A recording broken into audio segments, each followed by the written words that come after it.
Jueces en nuestras Biblias, capítulo 1.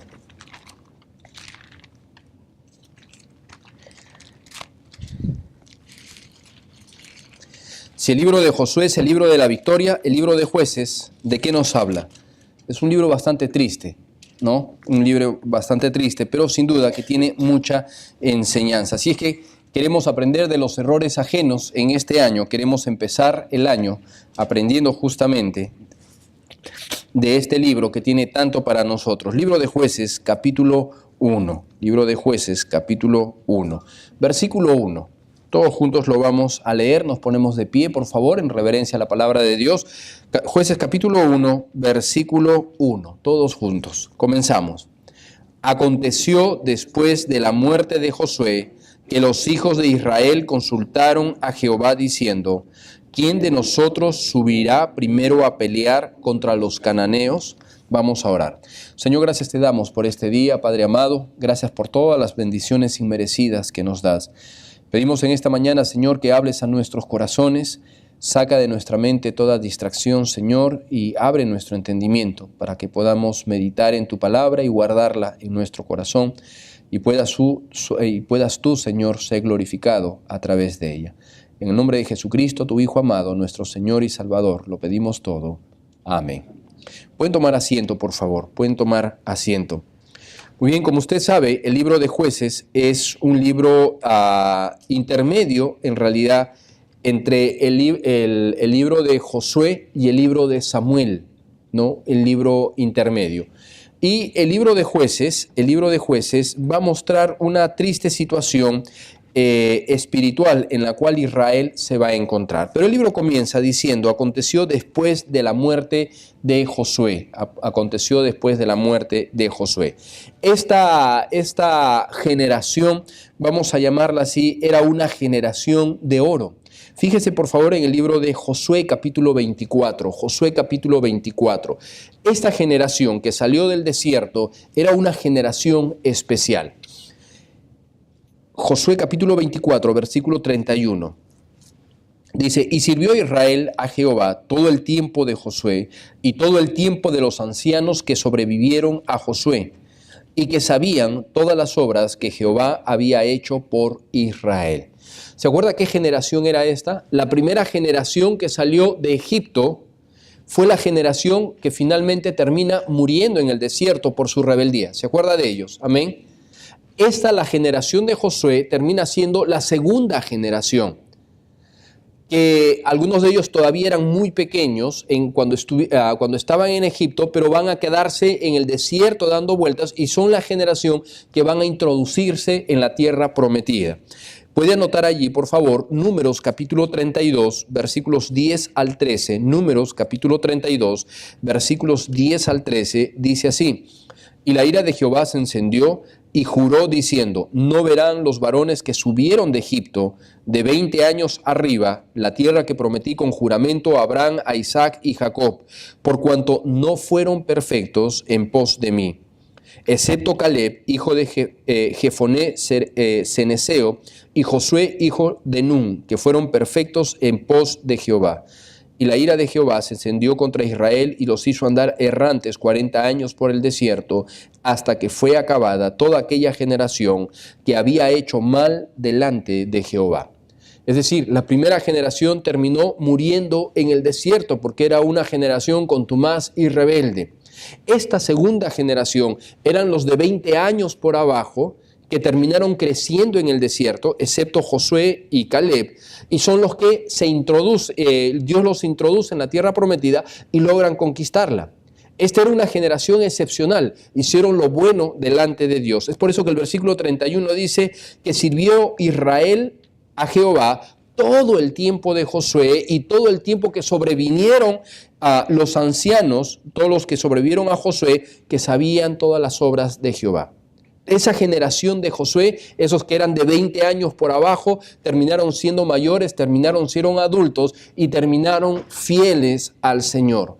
Cuando llegó el tiempo de su muerte, tanto para Josué como para los líderes de su tiempo, Israel sirvió al Señor todo ese tiempo. Fue una generación especial.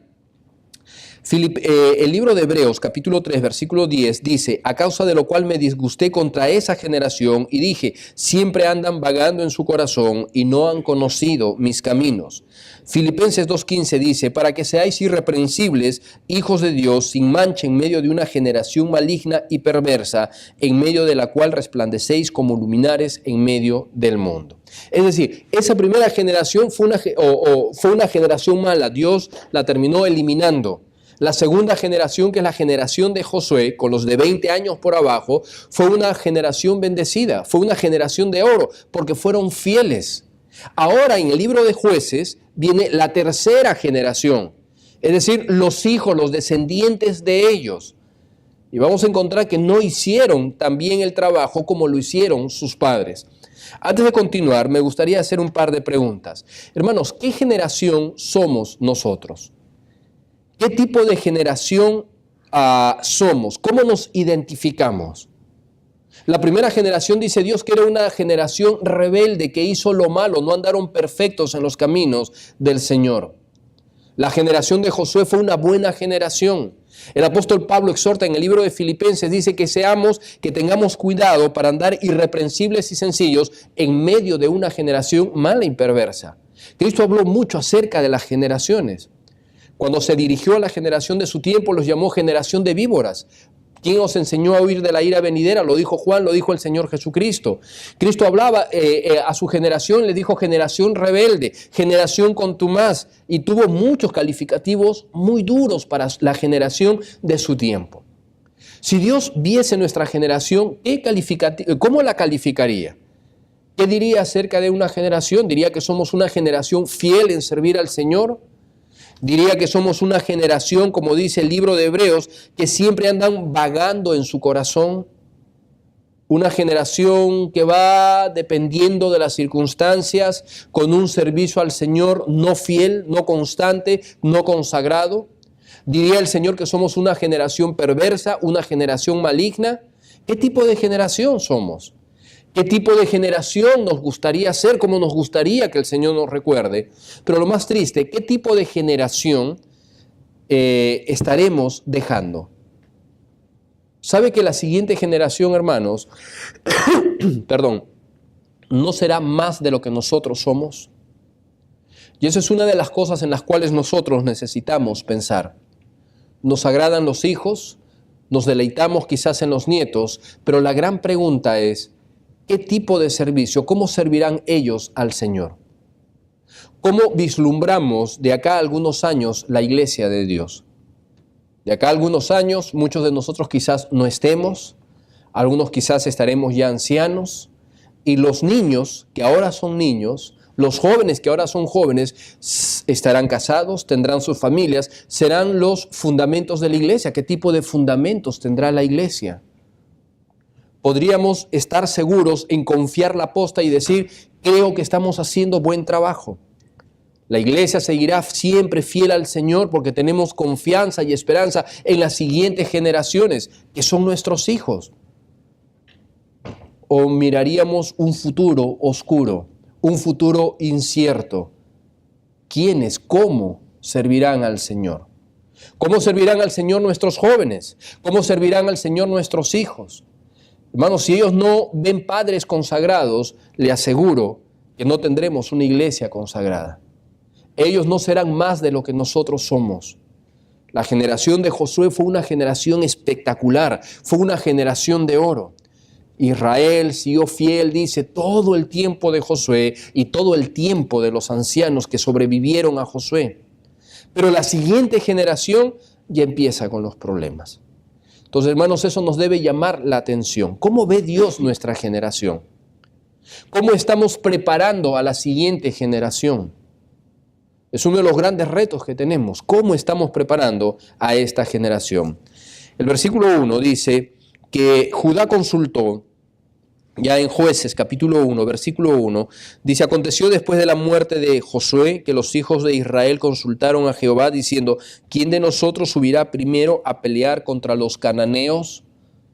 ¿Se acuerda? La generación de Josué fue la generación de conquista, los que entraron a conquistar, pero esta siguiente generación también tiene que conquistar. Para que usted recuerde, anteriormente habíamos estudiado el libro de Josué, pero si usted no recuerda, piense en esto. Josué, Dios a través de Josué conquistó la tierra, tomaron posesión de la tierra, pero era responsabilidad de cada tribu, les fue asignados territorios y cada tribu tenía que consolidar la conquista. Josué entra, toma posesión general de la tierra, pero no habían expulsado a todos los cananeos, a todos los extranjeros. Les delegan la responsabilidad, pero cada tribu tenía la propia responsabilidad de conquistar, consolidar la conquista y expulsar a todos los cananeos, tomar posesión de la tierra que le había sido asignada. Es decir, cada generación, así como hubo una generación de oro, también la Biblia nos muestra que cada generación, hermano, tiene sus propios retos. Cada generación tiene sus propias luchas. Es como con nosotros. Esa primera generación de repente que inmigró a este país, la pasó muy dura, fue muy difícil, tuvo que empezar de cero, pero se supone enfrentamos ciertos tipos de luchas, ¿verdad? Hacernos un espacio, los trabajos, usted sabe, estamos familiarizados con ese tema. Todo ese sufrimiento para poder establecer, la primera familia que se establece es la que más sufre. Los hijos ya tienen el trabajo mucho más desarrollado. Ya los hijos no tienen que preocuparse por tantos problemas, no tienen que preocuparse por el idioma, no tienen que preocuparse por el trabajo. Ellos ya tienen una casa, ellos no les falta, gracias a Dios, un plato de comida en la mesa. Ellos ya tienen otro tipo de cultura, se desarrollan con otros amigos. Es decir, tienen la vida en un aspecto mucho más sencilla que la nuestra. Porque a la primera generación que vino le costó abrir campo, pasar hambre, pasar necesidad, pasar muchas cosas. Pero la segunda generación ya lo tiene más simple, más fácil. Pero recuerde que también esta segunda generación también tiene sus propios retos, también tiene sus propios peligros. Nosotros como primera generación enfrentamos un tipo de peligros muy diferentes a esta segunda generación. Nuestras luchas, nuestros conflictos, nuestros problemas son muy diferentes a los conflictos de esta segunda generación.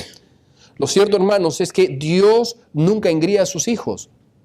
Dios siempre permite que sus hijos, sea la generación que fuere, enfrenten sus luchas. Entonces a esta segunda generación se acercan a Dios y consultan. Dice, Dios, ¿y ahora? ¿Quién de nosotros subirá a conquistar? Y Dios dice, Judá. Comenzamos con Judá. Cada generación tiene sus propios problemas. Vea por favor Gálatas capítulo 6. Gálatas capítulo 6. Gálatas capítulo 6. Versículo 5, Gálatas capítulo 6, versículo 5. Y entonces nosotros, uno de los problemas, uno de los errores muchas veces, hermanos, en los que solemos caer, es que como padres amamos a nuestros hijos y como latinos mucho más, ¿verdad? ¿Y cuál es el problema? Que a veces nosotros, hermanos, queremos pelear las guerras o las batallas que a ellos les corresponde. Nosotros queremos preparar todo en el amor que les tenemos a nuestros hijos, queremos desarrollar y preparar todo listo para que ellos no sufran, para que ellos no enfrenten situaciones difíciles.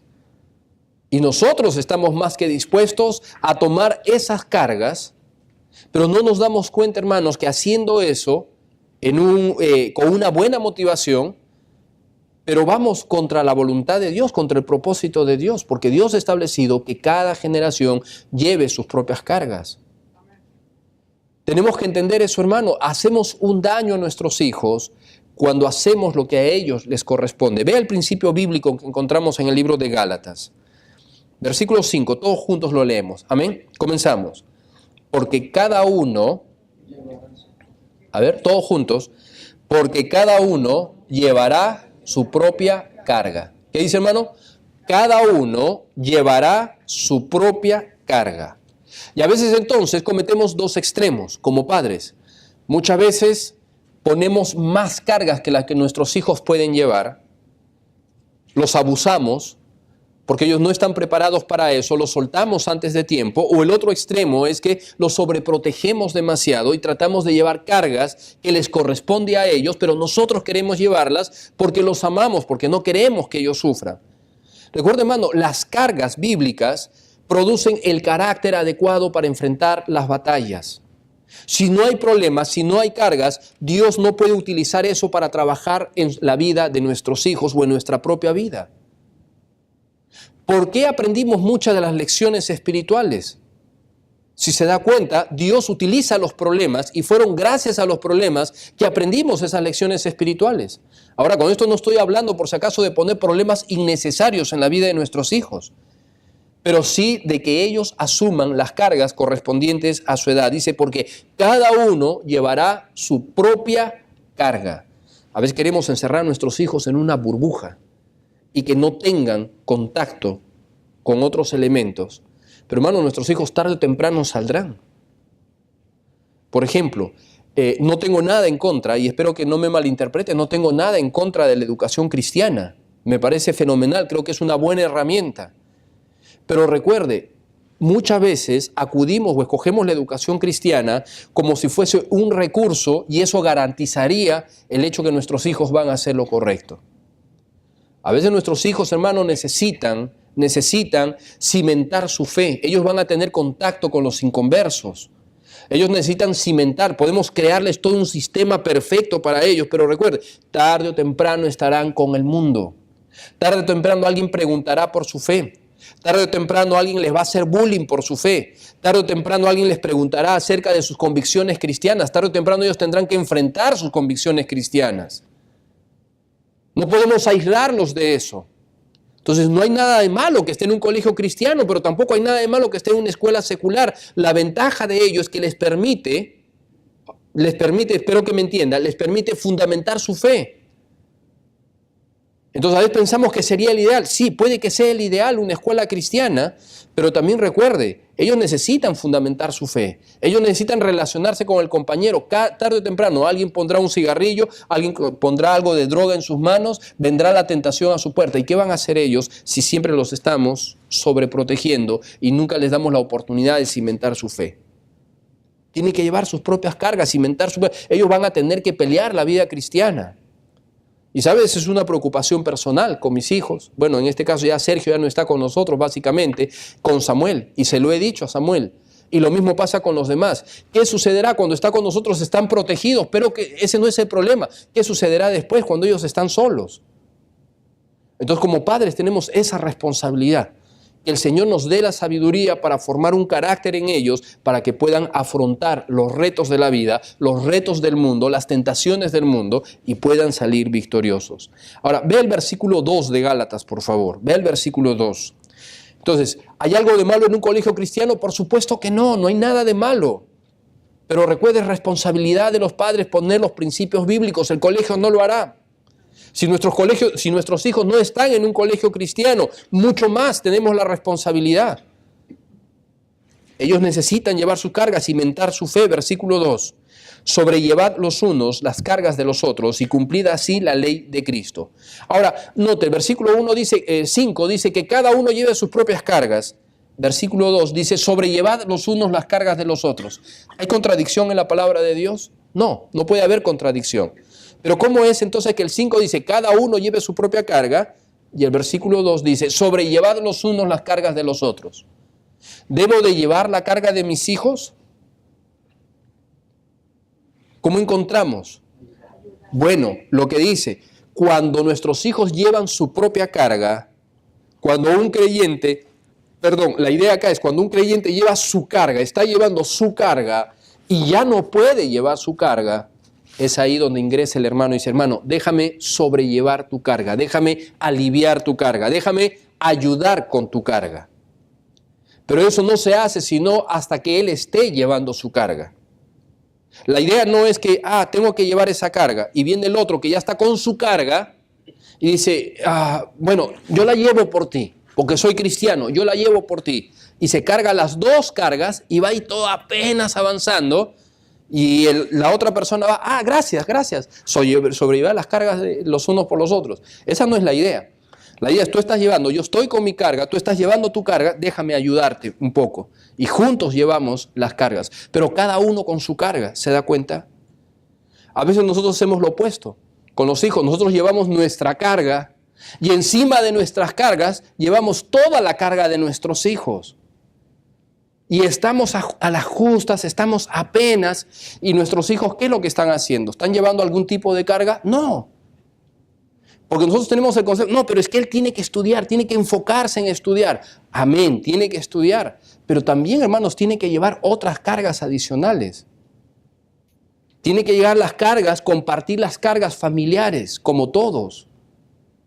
Entonces, a veces el amor de padres nos hace cambiar esto para tratar, no, mis hijos que no sufran, mis hijos que no toquen, mis hijos que no hagan nada. Yo voy a asumir, yo me cargo, yo me sobrecargo. Y es allí cuando vienen los problemas. Entonces, Dios espera que cada generación lleve su propia carga. Cada generación. Vea cómo era. Nuestros padres incluso, en su sabiduría, a pesar de que eran inconversos, comprendían muchos principios bíblicos. Y aunque no nos gustase, ¿no nos ponían cargas? Claro que sí. Llevaban todas nuestras... No, antiguamente las familias, todo el mundo tenía que compartir las cargas. No había otra forma de sobrevivir. ¿Por qué cree que a veces se tenían muchos hijos? Porque había que tener mano de obra para compartir las responsabilidades en el campo, para compartir las responsabilidades en la casa, cuidando, atendiendo. Era la única forma de sobrevivir. Si no se compartían responsabilidades, no se sobrevivía. Pero en esta generación ya las cosas van cambiando. Ya son mucho más suaves en algunos aspectos. Pero cuidado, hermanos, no cometamos el error de hacer por los hijos las cosas que a ellos les corresponde hacer. No cometamos ese error. No cometamos de hacer las tareas de la escuela que a ellos les corresponde hacer. No limpiemos el cuarto de nuestros hijos, porque eso a ellos les corresponde hacer. ¿Se da cuenta? Deleguémosle responsabilidades dentro de la casa. Tienen que llevar las cargas. Eso de que mi responsabilidad única en la vida es estudiar, no es cierto. Al final ese es el beneficio para él. Pero tiene que responder, tiene que compartir cargas, enseñarles a llevar las cargas. Amén. Compartir las cargas si es mujer o aún si es varón, compartir las cargas en la cocina, ayudando a la mamá, en la casa, ayudando al papá. Tienen que hacer. No hagamos todo por ellos, si no vamos a criar una mala generación. Versículos 2 al 3. Entonces Judá, volviendo al tema, Judá y Simeón suben juntos, dice el versículo 2 y 3, y Jehová respondió a Judá, Judá subirá, he aquí yo he entregado la tierra en sus manos. Y Judá dijo a Simeón su hermano, sube conmigo al territorio que se me ha adjudicado y pelearemos contra el cananeo, y yo también iré contigo. Y Simeón fue con él. Y era entendible, era lógico. Le toca a Judá, Dios dice, Judá va a ser el primero en salir. Muy bien, Judá va y habla con Simeón, porque si usted se fija después en un mapa detrás de su Biblia y ve las 12 tribus, va a encontrar que Simeón está enclavada dentro de la tribu de Judá. Está dentro de la tribu de Judá. Entonces era lógico que Judá le diga, mira, compartimos el mismo territorio, vamos a hacer la guerra juntos. Y ahora, y por otra razón también, no solamente eran hermanos porque venían del mismo padre, también eran hermanos de padre y madre. Entonces le dice, ven, vamos a hacer la guerra, tú me ayudas y yo te ayudo. Y eso es lo que hicieron. Entonces Judá va a empezar 2 campañas, para hacerlo breve, va a empezar 2 campañas y va a tener mucho éxito porque Dios le dice, mi mano estará contigo. La primera campaña va a ser en la campaña del norte. Entonces Judá agarra y empieza a conquistar los territorios. Y empieza a ganar, ninguna batalla perdida. Luego empieza la campaña del sur, en la campaña del sur empieza a desarrollar, empiezan a capturar Jerusalén, capturan Hebrón, van a capturar muchas ciudades importantes. La primera campaña dice, ayúdame, y la segunda campaña Judá le devuelve el favor y empiezan a conquistar también terrenos de Simeón. Hasta ahí todo bien. Sigamos avanzando, por favor, vamos a ir avanzando para tratar de resumir un poco la historia. Versículo 6. Versículo 6, vamos a saltar la historia. O bueno, versículo 6. Dice, mas Adonisec, Besec, huyó y le siguieron y le prendieron. Es uno de los reyes que capturaron. Y le cortaron los pulgares de las manos y de los pies. Entonces dijo Adoni-Besec, 70 reyes, cortados los pulgares de sus manos y de sus pies, recogían migajas debajo de mi mesa. Como yo lo hice, así me ha pagado Dios. Y le llevaron a Jerusalén, donde murió. Versículo 8, combatieron los hijos de Judá Jerusalén y la tomaron, y pasaron a sus habitantes a filo de espada y pusieron fuego a la ciudad. Es decir, en estas campañas Judá sale, recuerde, ya Josué había conquistado el territorio, pero faltaba confirmarlo. Entonces Judá juntamente con Simeón están saliendo y están tomando las ciudades, expulsando a los cananeos, están haciendo muchas cosas. Y dentro de ellos van a capturar a este rey, Adonibesec. Este rey, ese no es el nombre, es el título que significa Señor de Besec. Van a capturarlo. Y era uno de los reyes principales en la zona. ¿Y qué le hicieron? Lo mismo que él hizo a los otros reyes. Él mismo dice, él mismo reconoce, dice, lo que yo hice, el Señor me lo hizo. Yo tenía 70 reyes debajo de mi mesa. Les cortaron los pulgares de las manos y de los pies. ¿Cuál era el propósito de cortarles los pulgares de las manos y de los pies? Bueno, los inutilizaban. Ya no servían para la guerra, no servían para nada. No representaban una amenaza, además de humillarlos. Entonces este rey se gloriaba de haber conquistado a 70 reyes y tenerlos debajo de su mesa comiendo las migajas. Entonces cuando viene Judá, cuando vienen los israelitas, conquistan a este rey y le hacen exactamente lo mismo. Se cumple lo que dice la Escritura, amén. Todo lo que el hombre sembrare, eso también segará. Proverbios 22:8 dice que sembrar iniquidad, iniquidad segará. Y se cumple, hermanos, incluso para el inconverso. El inconverso no está excepto de las leyes divinas. Todo lo malo que hace el hombre, esas cosas también segará. Es lo que dice la Escritura. Esas son leyes espirituales. Y frente a esas leyes espirituales no podemos hacer nada, ¿verdad? Es como si nosotros pretendiéramos violar las leyes físicas que rigen el universo. No se pueden, son leyes establecidas. Lo mismo sucede con las leyes espirituales. Bien, continuamos, por favor. Continúa la segunda campaña, vamos a tratar de avanzar. Usted puede leerlo en casa. Siguen ganando, Dios es fiel, les está dando muchos territorios. Pero llegamos al versículo 19. Van avanzando, han tomado Gaza, han tomado Ascalón, han tomado muchos territorios, han tomado Ecrón. Pero llegamos al versículo 19 y vemos el fracaso de Judá. Dice, y Jehová estaba con Judá, quien arrojó a los de las montañas, mas no pudo arrojar a los que habitaban en los llanos, los cuales tenían carros errados. ¿Cuál fue el problema? Ellos asumen su responsabilidad, empiezan a combatir, empiezan a tomar el territorio, todo va bien. Van a las montañas y ganan victorias. Van a la parte intermedia, ganan victorias. En la parte del Negev, ganan victorias. Pero cuando descienden a los llanos, ¿qué sucede? No pudieron, dice, no pudieron arrojarlos a los que habitaban en los llanos. ¿Por qué? Porque tenían carros errados. Los carros errados era la tecnología militar de la época. Y ellos no pueden dominarlos. Pese a que anteriormente ya conquistaron 3 ciudades de los llanos. Sin embargo, el versículo 19 nos manifiesta un gran problema. No pudieron arrojarlos.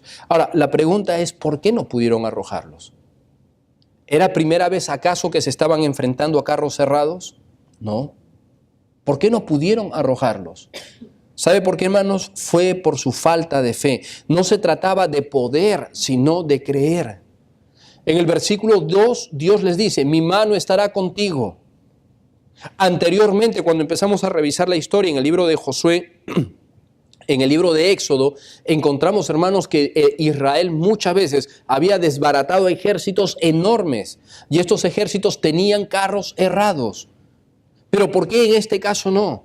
Porque a Judá le costó creer. Judá no creyó. El Salmo 27 dice, estos confían en carros y aquellos en caballos, mas nosotros del nombre de Jehová nuestro Dios tendremos memoria. Es decir, les faltó la fe.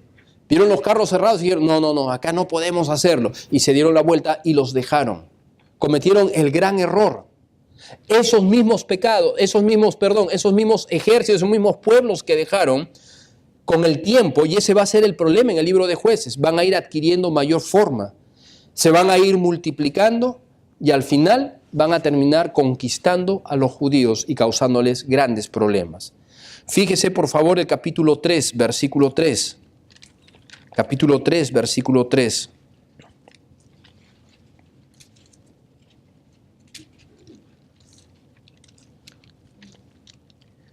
De los 5 principales de los filisteos, todos los cananeos, los sidonios, los heveos, que habitaban en el monte del Líbano, desde el monte de Baal Hermón hasta llegar a Hamad, Ahora fíjese el capítulo 14, versículo 19.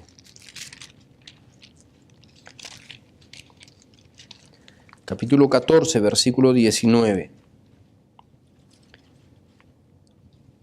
Y el Espíritu de Jehová vino sobre él y descendieron a Ascalón y mató a 30 hombres de ellos y tomando sus despojos dio las mudas de los vestidos que ellos habían explicado el enigma y encendido el enojo se volvió a la casa de su padre. Capítulo 16, versículos del 1 al 3. Y fue Sansón a Gaza, vio allí a una mujer ramera y se llegó a ella. Todas estas descripciones de lugares que estamos mencionando, ¿qué eran? Son territorios que Josué había conquistado y que en el libro de Jueces ya los encontramos nuevamente en poder ¿de quién? De los filisteos. Entonces ellos los dejaron vivos, ellos no los enfrentaron porque tenían carros cerrados, pero esos territorios después los filisteos vienen y los reconquistan y se hacen más poderosos. Esto fijó un mal precedente. Vea por favor, volvamos al capítulo 1 de Jueces. Capítulo 1, versículo 20. Y descendieron a Hebrón a Caleb como Moisés había dicho, y él arrojó de allí a los 3 hijos de Anac, en el caso de Caleb. Versículo 21. Mas al jebuseo que habitaba en Jerusalén, a él no lo arrojaron los hijos de Benjamín. Y el jebuseo habitó con los hijos de Benjamín en Jerusalén hasta hoy. Versículo 27. Tampoco Manasés arrojó a los de Betseán, ni a los de sus aldeas, ni a los de Tanac de sus aldeas, ni a los de Dor y sus aldeas, ni a los habitantes de Iblén y sus aldeas, ni a los que habitaban en Megiddo y sus aldeas. Y el cananeo persistía en habitar aquella tierra. Versículo 31. Tampoco Aser arrojó a los que habitaban en Aco, ni a los que habitaban en Sidón, ni a Ala, ni a Serib, Elba, Afec y Rehob. Usted puede seguir leyendo todo el capítulo que va a encontrar el común denominador. Y no los arrojaron, y no los arrojaron, y no los arrojaron. ¿Sabe una cosa, hermano? El pecado en nuestra vida termina siendo de igual forma. El pecado o lo destruimos o termina destruyéndonos. En el caso de Josué fue una generación especial porque entendió, vivió en obediencia y exterminó y cumplió fielmente todo lo que Dios le dijo. Pero en el caso de esta nueva generación, vea, están conquistando casi todo, pero llega un momento donde les es difícil y lo dejaron. Esos brotes que dejaron terminan reconquistando, tomando fuerza y terminan infectando a todos los demás y posteriormente va a ser una piedra en el zapato y ellos van a terminar dominando a los israelitas. Es interesante cómo en una generación cambió todo. En una generación ellos toman el control del país. En esta siguiente generación ellos terminan siendo esclavos del propio país que habían conquistado. Ellos marcan un mal precedente, Judá marca un mal precedente, dice, no los arrojó y todos sus demás compañeros, todas las demás tribus hicieron exactamente lo mismo. Conquistaron 60%, conquistaron 70%, pero donde no pudieron los dejaron y después ellos terminaron conquistando. Hermanos, acá encontramos un gran principio espiritual. ¿Qué aspectos en nuestra vida hay que estamos delegando constantemente y no estamos venciendo? Sabe que a veces pueden ser pecados, sabe que pueden ser malos hábitos, sabe que pueden ser decisiones que a veces retrasamos o dilatamos y no las queremos enfrentar, no las queremos tomar. Y decimos, bueno, yo en mi vida cristiana estoy bien, yo ya no tengo problemas con la mentira, yo ya no tengo problemas con esto, yo ya no tengo problemas con aquello, pero esos problemas que sabemos que tenemos, esas debilidades que tenemos, esos pecados que nos cuesta dejar, por más pequeñitos decimos, pero 90% estoy bien en mi vida espiritual, pero ese elemento me falta. No importa, lo dejo así, seguimos avanzando. Esa es la gran estrategia de Satanás, la mentira de Satanás. Porque recuerde, eso que dejamos, esos pendientes que dejamos, tarde o temprano terminan causándonos problemas. ¿Cuántos de nosotros, por ejemplo, no hemos desarrollado todavía el hábito de la lectura bíblica?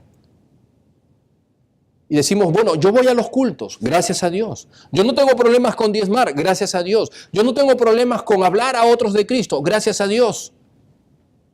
Pero la lectura bíblica, pastor, eso sí me falta, a veces no soy tan fiel en la lectura bíblica.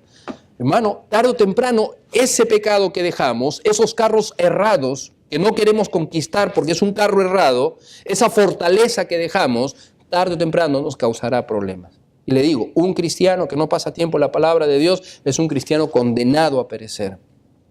Satanás dice, perfecto, sé buen cristiano, pero no leas. Entonces algunos creyentes todavía quizás no hemos consolidado la lectura bíblica, que es básico en la vida cristiana. Otros creyentes de repente para nosotros el problema no es la lectura bíblica, de repente es la oración. Y decimos, pastor, yo estoy con todo bien, pero orar me cuesta orar. Me es difícil orar. Cuidado, hermano, nuevamente estamos dejando una fortaleza, que el enemigo tome esa fortaleza y no la estamos venciendo en nuestra vida y tarde o temprano nos va a destruir. Para otros creyentes de repente es la falta de fidelidad. Hermanos, Dios desea que seamos fieles en todo nuestro servicio y a veces dejamos que eso gane ventaja en nuestra vida. Y entonces nos malacostumbramos a crecer, hermanos, no de una forma consistente. Nos malacostumbramos a crecer con siempre arrastrando un problema, otro problema. No terminándolo todo, siempre con pendientes, y eso es lo que está haciendo Judá. Cuando hay un problema, lo deja. Dice, bueno, ya 90%, tenemos suficiente. Bueno, que se queden ahí, no vamos a hacer problema, que se queden ahí. Y el problema es que todos sus hermanos piensan igual. Dice, bueno, tenemos tanto territorio, que se queden ahí, no hay problema, después los vamos a hacer tributarios. No se dieron cuenta que les fue mal la jugada. Hemos avanzado tanto en la vida cristiana, hermanos, tenemos tantas bendiciones. Bueno, sí, la Biblia, pero bueno, no es un problema tan grande. Y lo dejamos. La oración no es un problema tan grande. La santidad, bueno, no es un problema tan grande. La fidelidad, bueno, no es un problema tan grande. Sigamos avanzando, sigamos avanzando. No, hermanos, tarde o temprano nos causará problemas. Vea por favor el ejemplo de Caleb. Seguimos avanzando. Caleb es un ejemplo. Cuando esto está sucediendo, Caleb salta a la palestra y termina dando una respuesta especial. Caleb va a desagraviar. Si usted puede ver el capítulo 1, por favor, el capítulo 1, nos dice que Caleb, permítame, el versículo 14, desde el versículo 11, y de allí se fue a los que habitaban en Debir, que antes se llamaba Kiriat Sefer, y dijo Caleb, el que atacare a Kiriat Sefer y la tomare, yo le daré Axa por mi hija. Versículo 16, y los ceneos, disculpe, para tratar de avanzar, estoy tratando de resumir. Versículo 19, y Jehová estaba con Judá, quien arrojó a los de las montañas, no pudo arrojar a los que habitaban en los llanos, los cuales tenían carros errados. Y dieron Hebrón a Caleb, como Moisés había dicho, y él arrojó de allí a los hijos de Anac. Mas al jebuseo que habitaba en Jerusalén no lo arrojaron los hijos de Benjamín. ¿Sabe qué está pasando? Ellos tomaron anteriormente Hebrón. Hebrón era el territorio de Caleb. Y Caleb, siendo ya anciano, recuerden, en este tiempo ya Caleb es anciano, pertenece a la primera generación. Caleb agarra y dice, denme esa ciudad, yo la voy a tomar. Y Caleb, hermano, va y toma la ciudad y mata a los gigantes. Un anciano terminó haciendo lo que los demás no pudieron hacer. Es decir, Caleb reivindica a Dios, Caleb reprende la falta de fe de los hijos de Judá y de los israelitas. Porque Caleb, siendo anciano, terminó logrando lo que los demás no pudieron hacer. Caleb toma la ciudad, mata a los hijos. ¿Se acuerda que en el libro de Números, cuando los espías van a reconocer la tierra, qué les asustó? Las ciudades amuralladas. Ellos dijeron, son ciudades grandes amuralladas. Hebrón. Y ahí viven gigantes, ahí están los descendientes de Anac. ¿Y qué hace Caleb con esos descendientes? Eso les dio pánico a ellos. Y cuando ellos regresan donde Moisés, dijeron, imposible, no podemos entrar. Son ciudades grandes, ahí está raza de gigantes. Ahí están los descendientes de Anac, no podemos. Y Dios se enojó con esa generación por eso. Dios los castigó, no entrando a la tierra prometida. Pero Caleb, hermano, cuando entra, dice, no, pero vamos a tomar esa ciudad. Y los gigantes, Caleb entra y mata a los gigantes. Lo que tanto les atemorizaba a los demás, Caleb lo consigue. En el libro de Deuteronomio, capítulo 9, versículo del 1 al 3. En realidad Caleb desagravia a Dios, porque lo que Caleb está diciendo, hermanos, sí se puede.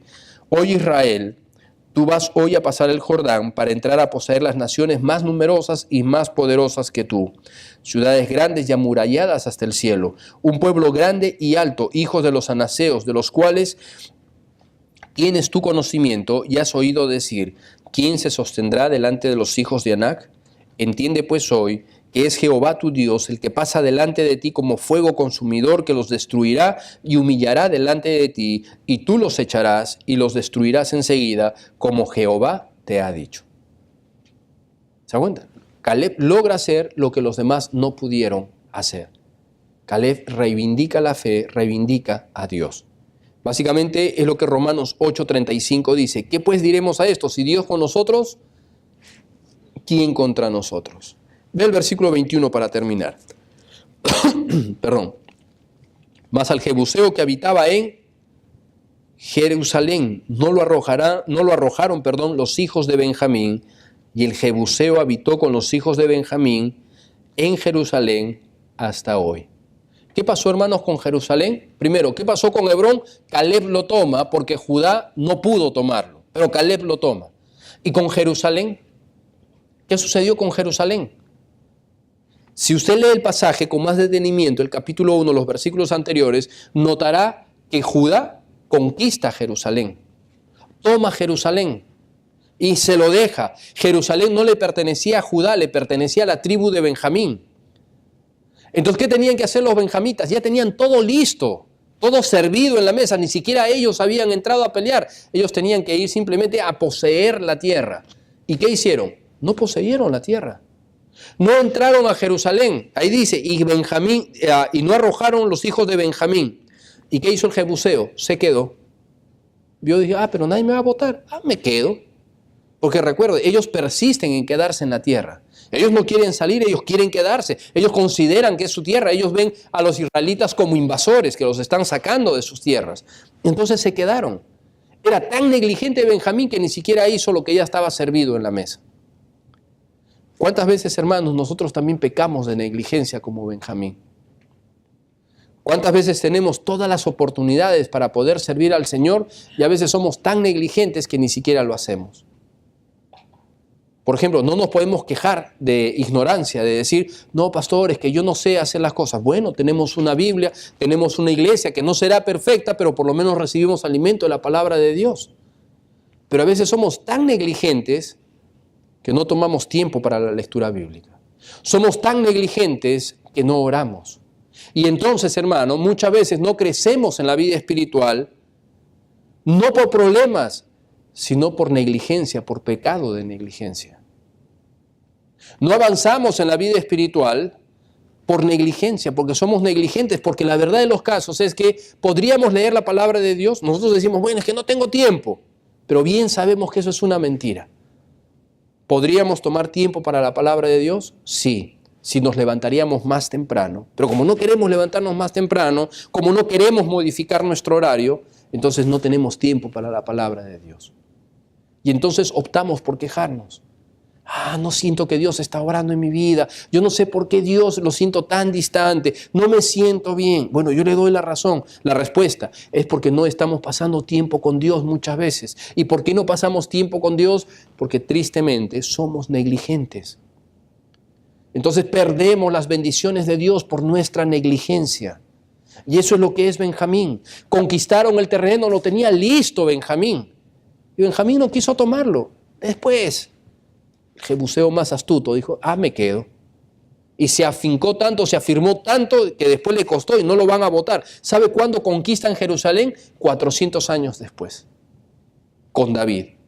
David es quien agarra y toma y conquista la ciudad de Jerusalén y la hace su capital. 400 años después. Todo porque Benjamín no quiso hacerlo. Perdemos bendiciones, perdemos bendiciones. ¿Cuántas bendiciones espirituales, hermano, estamos instruyendo, compartiendo a nuestros hijos? Muchas veces no lo hacemos. ¿Y sabe por qué? Negligencia, nuevamente. Le pregunto, ¿estamos pendientes de que nuestros hijos estén leyendo la palabra de Dios? ¿Estén sirviendo al Señor? Muchas veces no lo hacemos por negligencia, porque estamos cansados, porque estamos trabajando, porque estamos haciendo mil cosas. Perdemos las bendiciones. Y esto es lo que nos está mostrando Jueces. El libro de Jueces básicamente concluye con que cada uno hacía lo que bien le parecía. Recuerde, ya no está Josué. Y entonces cada uno va haciendo lo que bien le parece. No tienen liderazgo, cada uno va a hacer lo que bien le parece. Toma sus propias decisiones. Empiezan a ser desobedientes parciales a Dios. Y la gran estrategia, hermanos, de Satanás es la desobediencia parcial. Obedece a Dios, no hay problema. Obedece en un 90%. No te rebeles, en un 90%. Pero siempre deja ese 10%, ese pecadito, déjalo ahí. ¿Cuál es ese pecado? Convive con ese pecado. No lo saques. Ellos estaban, los cananeos estaban aferrados a su tierra. Dice, persistían. Todo pecado, hermano, persiste en quedarse. Por eso la vida espiritual es una lucha. ¿Por qué nos es tan difícil avanzar en la vida cristiana? Porque somos carne. Tenemos la parte espiritual, pero también tenemos la parte carnal y sabe, todos esos pecados, los malos pensamientos, los malos hábitos persisten en quedarse. Ningún pecado quiere salir voluntariamente. Es una batalla constante. Pero si nosotros, hermanos, los dejamos, ellos se van a quedar. La mentira, el engaño, la deshonestidad, la flojera, la negligencia, todos esos pecados se van a quedar. A nadie le gusta que usted empiece a hacer cambios. Pero es necesario, o nos quedamos como estamos o empezamos a conquistar o empezamos a reconquistar. Estamos empezando un año nuevo. Sabe que empezar a desarrollar el hábito de la lectura bíblica va a ser difícil, porque hay que hacer cambios, pero es necesario hacerlo, porque usted lo conquista o el pecado nos conquista a nosotros. La oración, o conquistamos el hábito de la oración o la negligencia nos va a conquistar a nosotros.